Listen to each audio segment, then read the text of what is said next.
സ്തുതിയായിരിക്കട്ടെ. 2025 logos exam അടുത്തിരിക്കുകയാണ്. September 28-നാണ് എക്സാം. അപ്പോൾ നമുക്ക് അതിൻ്റെ പോർഷൻസൊക്കെ കിട്ടിയിട്ടുണ്ട്. അപ്പോൾ നമുക്ക് ആദ്യം തന്നെ ന്യായാധിപന്മാർ 11-ാം അധ്യായം തുടങ്ങി 21-ാം അധ്യായം വരെയുള്ള ചോദ്യങ്ങളും അതിൻ്റെ ഉത്തരങ്ങളുമാണ് ഈ ഇതിൽ പാർട്ട് 1-ൽ നമ്മൾ കവർ ചെയ്യുന്നത്. അപ്പോൾ ഒന്നാമത്തെ ചോദ്യം വായിക്കാം. ഇത് ന്യായാധിപൻ്റെ പോർഷൻസ് മുഴുവൻ ഈ വീഡിയോയിൽ ഞാൻ ഇട്ടിട്ടുണ്ട്. അപ്പോൾ ഇതൊരു 3-4 പ്രാവശ്യം നിങ്ങൾ കുഞ്ഞുങ്ങൾക്കായാലും അല്ലെങ്കിൽ 8, 9, 10 ക്ലാസ്സിലെ കുട്ടികൾക്കായാലും വലിയ കുട്ടികൾക്കായാലും മുതിർന്നവരൊക്കെ ഒരു 3-4 വട്ടം ഈ ഓഡിയോ റിപ്പീറ്റ് ചെയ്ത് കേൾക്കുക. ഓക്കെ, 4-ാം ക്ലാസ് മുതലുള്ള കുട്ടികൾക്ക് പരീക്ഷ എഴുതാം. അപ്പോൾ അവർക്കൊക്കെ ഇത് കൊടുക്കേണ്ടതാണ്. ഒന്നാമത്തെ ചോദ്യം, ജെഫ്തയുടെ പിതാവ് ആരാണ്? ജെഫ്തയുടെ പിതാവ് ഗിലെയാദാണ്. അടുത്ത ചോദ്യം, ശക്തനായ സേനാനി ആരാന്ന് വെച്ചാലും അത് ജെഫ്തയാണ്. ഞങ്ങളുടെ പിതാവിൻ്റെ അവകാശം നിനക്ക് ലഭിക്കാൻ പാടില്ല, നീ അന്യ സ്ത്രീയുടെ മകനാണല്ലോ. ജെഫ്തയെ പുറന്തള്ളിക്കൊണ്ട് ഇങ്ങനെ പറഞ്ഞത് ആരാണ്? ഗിലെയാദിന് സ്വന്തം ഭാര്യയിലുണ്ടായ പുത്രന്മാർ. 4-ാമത്തെ ചോദ്യം, ജെഫ്ത തൻ്റെ സഹോദരന്മാരിൽ നിന്ന് ഓടിപ്പോയി ചെന്ന് താമസിച്ച സ്ഥലം ഏത്? തോബ്. ജെഫ്തയോട് ചേർന്ന് കൊള്ള ചെയ്ത് നടന്നത് ആര്? ഒരു നീച സംഘം. 6-ാമത്തെ ചോദ്യം, ഹെഷ്ബോണിലെ അമോരി രാജാവ്. ഹെഷ്ബോൺ ഹായാണ് സീഹോൻ, രാജാവിൻ്റെ പേര് സീഹോൻ. ഇസ്രായേൽ സീഹോൻ്റെ അടുക്കൽ ദൂതന്മാരെ അയച്ച് എന്താണ് അപേക്ഷിച്ചത്? സീഹോൻ്റെ ദേശത്തോടു കൂടെ ഞങ്ങൾക്ക് കടന്നു പോകാൻ അനുവദിക്കണം. തൻ്റെ ദേശത്തോടു കൂടി ഇസ്രായേലിനെ കടത്തിവിടാൻ വിശ്വാസം കാണിക്കാതിരുന്ന അമോരി രാജാവ് ആരാണ്? സീഹോൻ.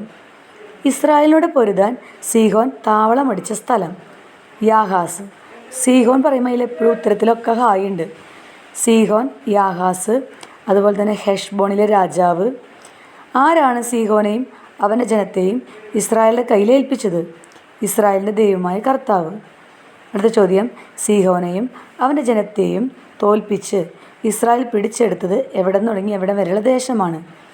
അർണോൺ മുതൽ ജാബോക്ക് വരെയും മരുഭൂമി മുതൽ ജോർദാൻ വരെയുമുള്ള അമോര്യരുടെ ദേശം. ഇസ്രായേലിൻ്റെ മുൻപിൽ നിന്ന് അമോര്യരെ തുരത്തിയതാരാണ്? ഇസ്രായേലിൻ്റെ ദൈവമായ കർത്താവാണ് അമോര്യരെ തുരത്തി ഓടിപ്പിച്ചത്. അമോന്യരുടെ ദൈവം ആരാണ്? കെമോഷ്. അമോന്യരുടെ ദൈവം കെമോഷ്. അടുത്ത ചോദ്യം, എഫ്രായിംകാർ യുദ്ധത്തിന് ഒരുങ്ങി വന്ന സ്ഥലം? സഫോണിലേക്കാണ് വന്നത്. ഈ എഫ്രായിംകാരെന്ന് പറഞ്ഞു കഴിഞ്ഞാൽ അവർ ജെഫ്തയോട് എതിർത്തു. കാരണം എന്ന് അമോര്യരുമായുള്ള യുദ്ധത്തിൽ ജെഫ്ത എഫ്രായിംകാരെ വിളിച്ചില്ല എന്നാണ് അവർ കാരണം പറയുന്നത്. രണ്ടാമത്തെ കാരണം, എപ്പോഴും ഈ എഫ്രായിംകാർ പറയും ഗിലെയാദുകാർ അഭയാർത്ഥികളാണ്. ഇതൊന്നും ഗിലെയാദുകാർക്ക് ഇഷ്ടപ്പെട്ടില്ല. അതുകൊണ്ട് തന്നെ എഫ്രായിംകാരും ഗിലെയാദുകാരും തമ്മിൽ ഒരു ചെറിയ പൊരുത്തക്കേടുണ്ടായി. അമോന്യരുടെ യുദ്ധം ചെയ്യാൻ നീ അതിർത്തി കടന്നപ്പോൾ നിന്നോടൊപ്പം വരാൻ ഞങ്ങളെ വിളിക്കാഞ്ഞത് എന്തുകൊണ്ട്? നിന്നെയും നിൻ്റെ ഭവനത്തെയും ഞങ്ങൾ അഗ്നിക്കിരയാക്കും. ഇങ്ങനെ ജെഫ്തയോട് പറഞ്ഞത് ആരാണ്? എഫ്രായിംകാരാണ്. ഞാനും എൻ്റെ ജനവും അമ്മോന്യരായി വലിയ കലഹത്തിലായി. ഞാൻ നിങ്ങളെ വിളിച്ചപ്പോൾ അവരുടെ കൈകളിൽ നിങ്ങളെന്നെ രക്ഷിച്ചില്ല എന്ന് ആര് പറഞ്ഞു? ജെഫ്ത എഫ്രായിംകാരോട് പറഞ്ഞു, ഞാൻ നിങ്ങളെ വിളിച്ചു, പക്ഷെ നിങ്ങളെന്നെ രക്ഷിച്ചില്ല എന്നാണ് ജെഫ്ത എഫ്രായിംകാരോട് പറയുന്നത്. എഫ്രായിംകാർ തന്നെ രക്ഷിക്കുകയില്ലെന്ന് കണ്ടപ്പോൾ ജെഫ്ത അമ്മോന്യർക്കെതിരെ എന്ത് ചെയ്തു? ജെഫ്ത തൻ്റെ ജീവൻ കയ്യിലെടുത്ത് അവർക്കെതിരെ പൊരുതാൻ പോയി എന്നാണ് പറയുന്നത്. ജെഫ്ത ഗിലെയാദുകാരെ എല്ലാം ഒന്നിച്ചു കൂട്ടി യുദ്ധം ചെയ്തത് ആരോടാണ്? എഫ്രായിംകാരോടാണ്. എഫ്രായിംകാരുടെ എതിർത്ത് ഗിലെയാദുകാർ പിടിച്ചെടുത്ത സ്ഥലം ജോർദാൻ്റെ കടവുകളാണ്. ഓക്കെ, പിന്നെ എപ്പോഴും ഒരു ചോദ്യമുണ്ട്, ഗിലെയാദുകാർ എഫ്രായിംകാരുമായി തകർക്കാൻ അല്ലെങ്കിൽ യുദ്ധം ചെയ്യാൻ കാരണം എപ്പോഴും ഗിലെയാദുകാർ അഭയാർത്ഥികളാണ് എന്ന് പറഞ്ഞതുകൊണ്ടാണ്. അടുത്ത ചോദ്യം, ഈ എഫ്രായിംകാരെ നമ്മൾ എഫ്രായിംകാരുമായി യുദ്ധം ചെയ്തല്ലോ. അപ്പോൾ എഫ്രായിൽ നിന്ന് ആൾക്കാരൊക്കെ ഓടിപ്പോകാൻ തുടങ്ങി. അങ്ങനെ ഓടിപ്പോയി അക്കരയ്ക്ക് പോയിക്കോട്ടെ എന്ന് ചോദിച്ചാൽ ഗിലെയാദുകാർ അവനോട് ചോദിക്കുന്നൊരു ചോദ്യമുണ്ട്, നീ എഫ്രായിംകാരനോ? അതാണ് ചോദ്യം.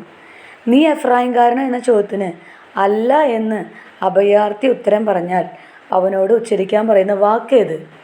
ഷിബലോത്ത്. അടുത്ത ചോദ്യം, ഷിബലോത്ത് എന്ന് ഉച്ചരിക്കാതെ സിബലോത്ത് എന്ന് ഉച്ചരിക്കുന്നവരെ ഗിലെയാദുകാർ എന്തു ചെയ്തു? ജോർദാൻ്റെ കടവിൽ വെച്ച് കൊന്നുകളഞ്ഞു. ഷിബലോത്ത് എന്ന് ശരിയായി ഉച്ചരിക്കാത്തതിനാൽ വധിക്കപ്പെട്ടത് എത്ര എഫ്രായിംകാരാണ്?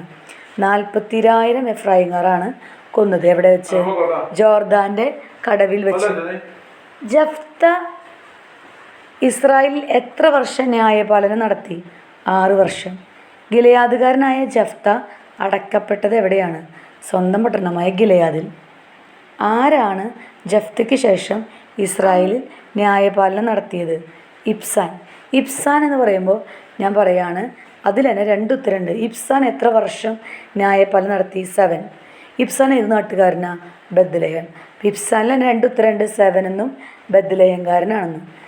ഇബ്സാന് ശേഷം വന്ന ആളാണ് എലോൺ. എലോണിൻ്റെ വീട് എവിടെയാണ്? സെബലൂൺകാരനായ എലോൺ. അവൻ അടക്കിയത് എവിടെയാണെന്ന് വെച്ചാൽ അയലോണിൽ. അപ്പോൾ അതിനൊക്കെ ലോൺ എന്നുള്ള വാക്കുണ്ട്. സെബലോൺ, എലോൺ, അയലോൺ അടക്കിയത്. 10 വർഷമാണ് എലോണിൽ അവൻ ഇസ്രായേലിൽ ന്യായപരിപാലനം നടത്തിയത്. എലോണെ സംസ്കരിച്ചത് എവിടെയാണെന്ന് വെച്ചപ്പോൾ അയലോണിൽ. ഓക്കെ. അടുത്ത ചോദ്യം, കർത്താവ് ഇസ്രായേൽ ജനത്തെ എത്ര വർഷത്തേക്കാണ് ഫിലിസ്തീനയുടെ കൈകളിൽ ഏൽപ്പിച്ചു കൊടുത്തത്? 40 വർഷത്തേക്ക്. മനോവ എന്നൊരാൾ താമസിച്ച സ്ഥലം? സോറ. മനോവ ഏത് ഗോത്രത്തിൽപ്പെട്ടതാ? ദാൻ ഗോത്രം. മനോവയുടെ ഭാര്യയുടെ അടുത്തേക്ക് ഒരാൾ വന്നു. ആരാ? കർത്താവിൻ്റെ ദൂതൻ. കർത്താവിൻ്റെ ദൂതൻ വന്ന് എന്താണ് പറഞ്ഞത്? നീ വന്ധ്യയാണ്, നിനക്ക് മക്കളില്ല, നീ ഗർഭം ധരിച്ച് ഒരു പുത്രനെ പ്രസവിക്കും. നീ വന്ധ്യയാണ്, നിനക്ക് മക്കളില്ല, നീ ഗർഭം ധരിച്ചൊരു പുത്രനെ പ്രസവിക്കും. പക്ഷെ അവളോട് 2 കാര്യം പറഞ്ഞു. എന്താ പറഞ്ഞത്? 1, വീഞ്ഞോ വീര്യമുള്ള പാനീയങ്ങളോ കുടിക്കരുത്, അശുദ്ധമായതൊന്നും ഭക്ഷിക്കരുത്. ഒന്നും കൂടെ പറയാം. അവളോട് കർത്താവിൻ്റെ ദൂതൻ പറഞ്ഞത് വീഞ്ഞോ വീര്യമുള്ള പാനീയങ്ങളോ കുടിക്കരുത്, 2 അശുദ്ധമായതൊന്നും ഭക്ഷിക്കരുത്. മനോവയുടെ പുത്രനായിരുന്നു ആര്? സാംസൺ. മനോവയുടെ പുത്രൻ സാംസൺ. അടുത്ത ചോദ്യം, കർത്താവിൻ്റെ ആത്മാവ് ശക്തമായി ആവസിച്ച് സാംസൺ എങ്ങനെയാണ് സിംഹത്തെ ചീന്തിക്കളഞ്ഞത്? ആ ഉത്തരം ഇതാണ്. ആയുധം കൂടാതെ ഒരു ആട്ടിൻകുട്ടി എന്ന പോലെയാണ് സിംഹത്തെ ചീന്തിക്കളഞ്ഞത്. സിംഹത്തിൻ്റെ ഉടൽ കാണാൻ തിരിഞ്ഞ സാംസൺ എന്താണ് കണ്ടത്? സിംഹത്തിൻ്റെ ശരീരത്തിൽ ഒരു തേൻകൂട് കണ്ടു. അവനതെടുത്ത് കുറച്ച് തേൻ അവനും കുടിച്ച് കുറച്ച് മാതാപിതാക്കൾക്ക് കൊണ്ടുകൊടുത്തു. പക്ഷെ ചത്ത സിംഹത്തിൻ്റെ ഉടലിൽ നിന്നാണ് ഈ തേനെന്ന് അവൻ ഒരിക്കലും പറഞ്ഞില്ല. അതാണ് ഒരു കഥ. എത്ര പേരാണ് ഫിലിസ്തീർ സാംസന് തോഴരായി കൊടുത്തത്? 30 പേരെ. തൻ്റെ കടുങ്കഥയ്ക്ക് ഉത്തരം പറയാൻ സാംസൺ തോഴരോട് പറഞ്ഞു. എന്നാ പറയണ്ടേ? 7 ദിവസത്തിനകം. 7 ദിവസത്തിന് ഉത്തരം പറഞ്ഞാൽ എന്ത് സമ്മാനമായിട്ട് കൊടുക്കും? ഓരോ ചണവസ്ത്രവും വിശേഷ വസ്ത്രവും. സാംസൺ കടുങ്കഥയ്ക്ക് ഉത്തരം പറയാൻ സാധിക്കാതെ വന്നാൽ തോഴർ സാംസന് തിരിച്ചെത്ര കൊടുക്കണം? 30 ചണവസ്ത്രവും അത്രയും വിശേഷ വസ്ത്രവും. സാംസൻ്റെ കടുങ്കഥ എന്താണ്? ഇതാണ് ഉത്തരം. ഭോക്താവിൽ നിന്ന് ഭോജനവും മല്ലനിൽ നിന്ന് മാധുര്യവും പുറപ്പെട്ടു. എത്ര ദിവസമായിട്ടും കടുങ്കഥയുടെ അർത്ഥം അവർക്ക് പിടികിട്ടിയില്ല എന്നാണ് പറയുന്നത്. 3 ദിവസമായിട്ടും. ഏത് പട്ടണമാണ് സാംസൺ കൊള്ളയടിച്ചത്? കൊള്ളയടിച്ച പട്ടണത്തിൻ്റെ പേര് അഷ്കലോൺ ആണ്. ഇനി സാംസൺ എത്ര വർഷം ഇസ്രായേലിൽ ന്യായാധിപനാണ്? 20 വർഷം. അതിനുശേഷം ഒരു ചോദ്യമാണ്, എൻഹേക്കർ എന്ന പദത്തിൻ്റെ അർത്ഥം? അപേക്ഷിക്കുന്നവൻ്റെ ഉറവ. എൻഹേക്കർ. ഈ ഗാസ എന്ന് പറയുന്ന സ്ഥലത്ത് അവിടെ വെച്ചിട്ട് അവൻ ഒരു സ്വൈരണിയെ കണ്ടു. അത് കഴിഞ്ഞിട്ട് അവൻ ഗാസയിലുണ്ടെന്ന് അറിഞ്ഞപ്പോൾ അവിടുത്തെ ആൾക്കാർ മുഴുവൻ അവിടുത്തെ പട്ടണവാതിൽക്കൽ ഒളിച്ചിരുന്നു.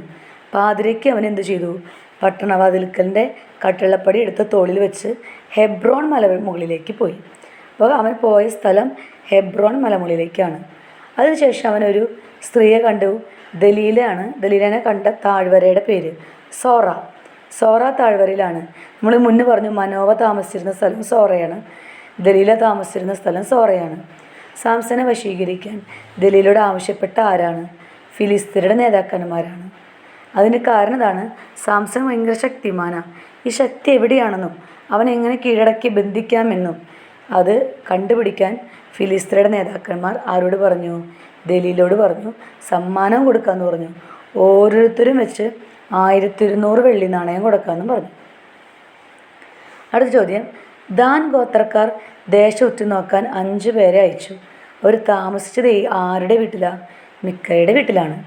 5 പേർ മിക്കയുടെ ഭവനത്തെ സന്ദർശിച്ചപ്പോൾ അവിടെ ഒരു ശബ്ദം കേട്ടു. ആരുടെ ശബ്ദം? ഒരു യുവ ലേവ്യൻ്റെ ശബ്ദം. ദേശം ഉറ്റുനോക്കാൻ പോയ 5 പേർ മിക്കയുടെ ഭവനത്തിൽ നിന്ന് പുറപ്പെട്ട് എത്തിച്ചേർന്ന സ്ഥലമാണ് ലായിഷ്. അപ്പോൾ ലായിഷ് എന്ന് പറയുന്നത് അതിൻ്റെ പിന്നീടാണ് ദാൻ എന്ന് പേരിട്ടത്. ദാൻ്റെ മുന്നത്തെ പേര് ചോദിച്ചാൽ ലായിഷാണ്. ലായിഷിൽ ചാരപ്രവൃത്തി നടത്താൻ പോയ 5 പേർ മിക്കയുടെ ഭവനത്തിൽ താമസിക്കുന്ന ശബ്ദം കേട്ട യുവലേവിൻ്റെ അടുത്ത് ചെന്ന് കുശലം ചോദിക്കുന്ന സമയത്ത് അവൻ്റെ പടിവാതിൽക്കൽ ആരെ നിന്ന്? പടക്കോപ്പുകൾ അണിഞ്ഞ 600 ദാൻകാർ. മിക്ക ഒന്നിച്ചു കൂട്ടി ദാൻകാരെ പിന്തുടർന്നു പോയി. അയൽവാസികളെയുമായി ഒന്നിച്ചു കൂട്ടിയിട്ടാണ്. കാരണമുണ്ട്, മിക്കയുടെ വീട്ടിലുണ്ടായിരുന്ന യുവലേവിൻ്റെയും പുരോഹിതനായ യുവലേവിനെയും അവിടുത്തെ കൊത്തു വിഗ്രഹമൊക്കെ എടുത്തുകൊണ്ട് പോയി. ആര്? ദാൻ നിവാസികൾ. എന്നിട്ട് ഈ കൊത്തു വിഗ്രഹം അവർ ഷീലോയിൽ കൊണ്ട് സ്ഥാപിക്കുകയും ചെയ്തു. അപ്പോൾ അത് തിരിച്ച് കിട്ടാൻ വേണ്ടിയിട്ടാണ് മിക്ക അയൽവാസികളെയും കൂട്ടി പോയത്. പക്ഷെ ദാൻകാർ അവനെ ഓടിപ്പിച്ച് വിട്ടു. ഓക്കെ, അങ്ങനെ അടുത്ത കഥ. അടുത്തത്,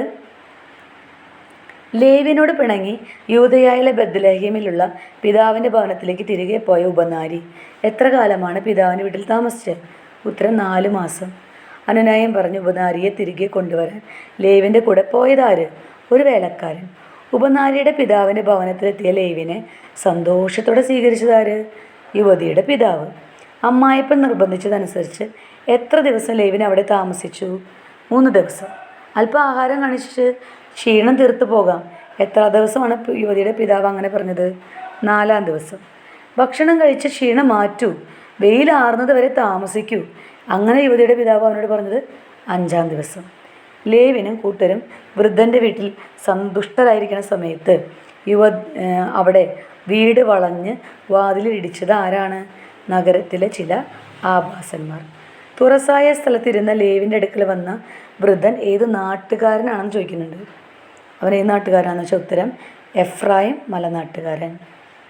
ഓക്കെ, ബെഞ്ചമിൻ ഗോത്രക്കാരോട് യുദ്ധം ചെയ്യാൻ ആദ്യം ആര് പോകണമെന്നാണ് കർത്താവ് അരുളി ചെയ്തത്? ഉത്തരം യൂദ. ഇതൊക്കെ ഒരു 2 വട്ടം കേൾക്കണം കേട്ടോ. യുദ്ധത്തിൻ്റെ 2-ാം ദിവസം ബെഞ്ചമിൻ ഗോത്രക്കാർ ഗിബയയിൽ നിന്ന് വന്ന് എത്ര ഇസ്രായേൽക്കാരെ വധിച്ചു? ഇസ്രായേൽക്കാരെ വധിച്ചവരുടെ എണ്ണം 18,000 പേരെ. അതായത് ഗഡ്ഗദാരികൾ എന്ന് പറഞ്ഞാൽ വാളും പിടിച്ച 18,000 ഇസ്രായേൽക്കാരെ കൊന്ന്. എലിയാസറിൻ്റെ ആരുടെ പുത്രനാണ് എലിയാസർ എന്ന് വെച്ചാൽ അഹറോൻ്റെ പുത്രനാണ് എലിയാസർ. എലിയാസറിൻ്റെ പുത്രനാണ് ഫിനഹസ്. മരുഭൂമിയിൽ റിമോൺ പാറയിലേക്ക് ഓടി രക്ഷപ്പെട്ട 600 പേർ അവിടെ എത്ര ദിവസം താമസിച്ചു? 4 മാസം. ഓക്കെ, മരുഭൂമിയിലേക്ക് ഓടിപ്പോയത്, അവിടെ ഒരു പാറയുണ്ട്, പാറയുടെ പേര് റിമോൺ. അവിടെ 4 മാസം താമസിച്ചു.